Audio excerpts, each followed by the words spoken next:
চলে আসলাম একটা নতুন ভিডিও নিয়ে। আর আজকে আমি একটা দারুণ জিনিস বানিয়েছি। জীবনে পহলি বার ইতনা সুন্দর জিনিস আমি বানিয়েছি, মানে অসাধারণ। আমি কী বানিয়েছি বলো তো? দাঁড়াও, তোমাদেরকে আগে দেখাই যে কী বানিয়েছি। এই দেখো, এগুলো কী বানিয়েছি বলো তো? তোমরা কি কিছু আন্দাজ করতে পারছো?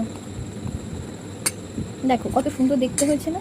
মানে কোনোটার কোনো শেপ নেই, হ্যাঁ, এক একটা অসাধারণ, নিজে নিজে অসাধারণ দেখতে। আমি যে জিনিসটা দেখালাম, যেটা আমি বানিয়েছি, তোমরা কি কেউ গেস করতে পেরেছো যে এটা আমি কী বানিয়েছি?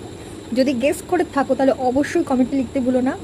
আমি তো বলবোই কী বানিয়েছি। আমি এটা জীবনে প্রথমবার বানাতে চলেছিলাম, ইউটিউব দেখে, তাও আবার জিলাপি। মানে এত খেতে ইচ্ছে করছিল, মাঝে মাঝে হয় না একটু ক্রেভিং ওঠে খাওয়া, তো আমি সেই রকমই চেষ্টা করছিলাম যে তাহলে বাড়িতে বানিয়েই খাওয়া যাক। মানে ওরা তো কি সুন্দর ইজি বানিয়ে ফেলেন, ভিডিওতে দেখি। তো এই যে বানিয়েছি, এটা জিলাপি তো হয়নি, ওর ধারে কাছেও বোধহয় যায়নি, কিন্তু খেতে মোটামুটি ঠিকই আছে।